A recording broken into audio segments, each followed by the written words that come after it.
Hello and welcome students. एक बार फिर से स्वागत है आपका मैट्रिक्स के लेक्चर में। हम लोगों ने लास्ट लेक्चर में देखा transpose of a matrix and symmetric matrix. अब हम लोग देखेंगे what is a skew symmetric matrix. तो स्क्यू सिमेट्रिक मैट्रिक्स के बारे में यहाँ से हम लोग रीड करते हैं। स्क्यू सिमेट्रिक मैट्रिक्स किसको बोलते हैं? और square matrix Aij n by n। अभी आपको मालूम है स्क्वायर मैट्रिक्स है तो उसमें नंबर ऑफ रोज और कॉलम सेम होगा, तो उसको कैसे लिखेंगे? नंबर ऑफ रोज n लिखा है, नंबर ऑफ कॉलम्स भी n है, दोनों भी n है। ओके, सो ये एक स्क्वायर मैट्रिक्स है। Aij ये लिखने का तरीका है, मैट्रिक्स लिखने का ये तरीका है, Aij n by n। सो अगर समझो मैं यहाँ पे लिखता हूँ एक मैट्रिक्स, मैं यहाँ पे एक मैट्रिक्स लिखता हूँ B, और उसमें मैं लिखता हूँ Bij 3/3। तो इसका क्या मतलब हो गया? ये जो Bij है ये क्या दिखा रहा है? ये दिखा रहा है एलिमेंट ऑफ द मैट्रिक्स।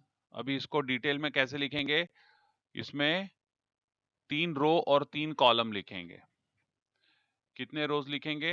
3 रो लिखेंगे और 3 कॉलम लिखेंगे इसमें।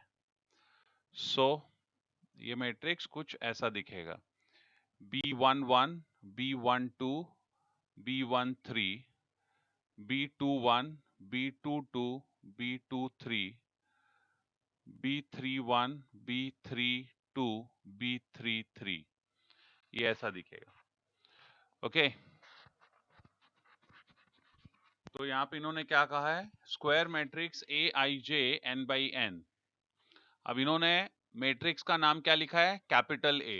तो इन्होंने कैपिटल A लिखा है, इसके लिए इन्होंने एलिमेंट कैसे बताया? इन्होंने एलिमेंट बताया है स्मॉल Aij, और मैंने जो एग्जांपल लिया उसमें मैंने मैट्रिक्स का नाम क्या लिखा? Capital B। तो मैंने क्या लिया? एलिमेंट को नोट, मैंने एलिमेंट्स के लिए सिंबल क्या लिया? Bij।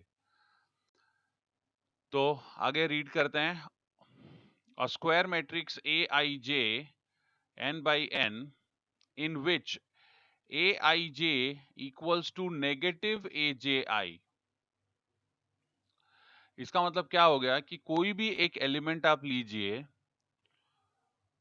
और जैसे आपने समझिए एक एलिमेंट आपने ले लिया A31, तो ये जो एलिमेंट है ये थर्ड रो और फर्स्ट कॉलम में है। अब एक दूसरा एलिमेंट लीजिए जो इसका एग्जैक्टली इंटरचेंज्ड पोजीशन में है, मतलब फर्स्ट रो और थर्ड कॉलम में। फर्स्ट रो थर्ड कॉलम देखो 3 1 1 3।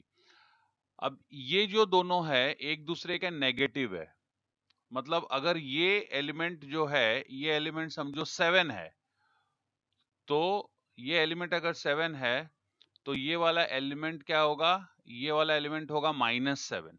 ये एलिमेंट क्या होगा? ये होगा -7। ये एलिमेंट अगर 7 है तो ये एलिमेंट -7 होगा। तो दोनों इसके लिए दोनों इक्वल करने के लिए क्या लिखना पड़ेगा? नेगेटिव ऑफ -7, तो वो इक्वल हो जाएगा। ओके,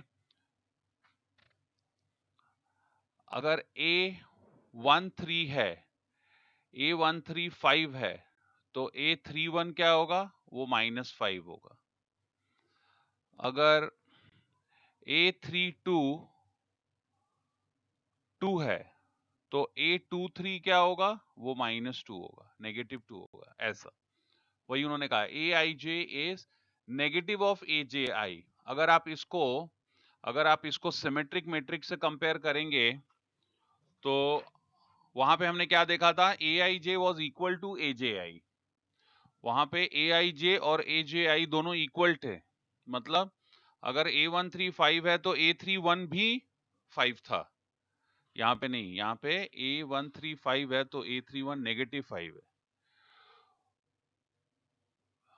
या फिर अगर A315 है, अगर A315 है तो A13 को -5 होना पड़ेगा। बात समझ में आ रही है? कहीं भी अगर आपको कुछ भी डाउट लग रहा है तो आप इसको वापस रिप्ले करना और रीड करना।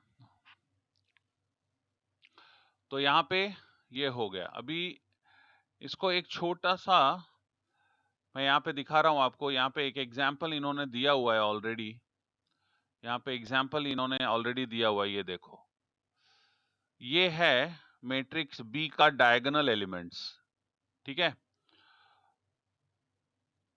ये जो एलिमेंट है, ये कौन सा एलिमेंट है? ये एलिमेंट है ए, ये है, सॉरी, ये मैट्रिक्स बी लिखा हुआ है, तो ये क्या हो जाएगा? ये हो जाएगा B12। ये B12 है। B12 क्या है? 5 है, 4 है।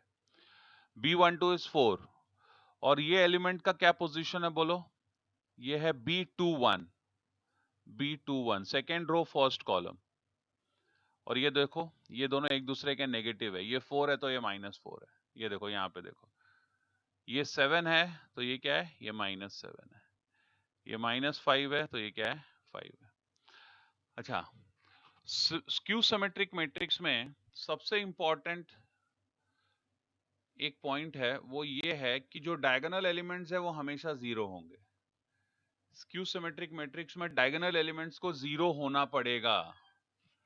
अगर डायगोनल एलिमेंट 0 नहीं है तो वो स्क्वायर मैट्रिक्स कभी भी स्क्यू सिमेट्रिक नहीं हो सकता है। ये आपको ध्यान रखना है, बहुत इंपॉर्टेंट पॉइंट है, ये आपको ध्यान रखना है।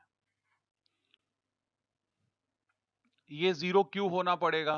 इसलिए क्यों, डेफिनेशन क्या कहता है? डेफिनेशन कहता है aij equals to negative aji। अगर मैंने ये एलिमेंट लिया, ये क्या है? ये a22 है। a22 is 0। a22 is 0 a। और अगर मैंने इसको रिवर्स किया, जैसे यहां पे ये रो है, ये 2 यहां पे जो लिखा है ये रो है, और ये वाला 2 कॉलम है। एक काम करते हैं, ऐसा सोचते हैं कि हमने रिवर्स कर दिया, मतलब हमने ये 2 और 2 इंटरचेंज किया, फिर भी वही मिलेगा a22, और a22 क्या है? 0 है। तो हम क्या देख रहे हैं? क्या यहां पे ये कंडीशन सेटिस्फाई हो रहा है? कंडीशन क्या है? aij और aji एक दूसरे के नेगेटिव होने चाहिए। तो यहां पे देखो, ये वाला और ये वाला क्या एक दूसरे के नेगेटिव हैं? हाँ हैं। इसलिए क्योंकि नेगेटिव 0 भी 0 ही होता है, नेगेटिव 0 भी 0 ही होता है। लेकिन अगर ये एलिमेंट्स 0 नहीं होते, फॉर एग्जाम्पल ऐसा सोचो कि ये एलिमेंट जो है A33, ये एलिमेंट 7 है। ऐसा सोचो, ये एलिमेंट क्या है? 7 है। ओके, ऐसा मैं सोचने को कह रहा हूं, ऐसा सोचो, समझ में आने के लिए ऐसा सोचो कि ये एलिमेंट, यहां वाला एलिमेंट ये 7 है। तो अगर ये 7 है, तो जब हम रो और कॉलम पोजीशन ये जब इंटरचेंज करेंगे तो फिर से 3 होगा, और A33 क्या है? 7 है। लेकिन उस केस में क्या होगा? A33 जब तुमने रो और कॉलम इंटरचेंज किया तो वो एक दूसरे का नेगेटिव नहीं आ रहा है, तो क्या होगा? तो ये जो कंडीशन है, ये कंडीशन सेटिस्फाई नहीं हो रहा है। इसीलिए हमें क्या करना है? ये ध्यान रखना है कि स्क्यू सिमेट्रिक मैट्रिक्स में जो डायगोनल एलिमेंट्स होते हैं वो हमेशा, डायगोनल एलिमेंट्स हमेशा 0 ही होते हैं। इस बात को आपको ध्यान रखना है। ओके, तो अभी मैं आपको छोटे में जल्दी से स्क्यू सिमेट्रिक मैट्रिक्स बता देता हूं कैसे बनाना है। स्क्यू सिमेट्रिक मैट्रिक्स आप कैसे बनाएंगे मैं आपको जल्दी से सिखाता हूं। आप एक स्क्वायर मैट्रिक्स बनाइए, एक स्क्वायर मैट्रिक्स बनाइए। ये 3x3 है। देखो यहां पे 0 2 -7, अगर सोचिए मैंने 2 और -7 लिखा, तो यहां पे मुझे -2 लिखना पड़ेगा, फिर 0, और यहां पे समझिए मैं 8 लिखा। ओके, अब ये -7 है तो यहां पे मुझे 7 लिखना पड़ेगा। ये 8 है तो यहां मुझे -8 लिखना पड़ेगा, और 0। स्क्यू सिमेट्रिक मैट्रिक्स के लिए क्या ध्यान रखना है? स्क्यू सिमेट्रिक मैट्रिक्स में हमेशा डायगोनल एलिमेंट जो है वो 0 होगा,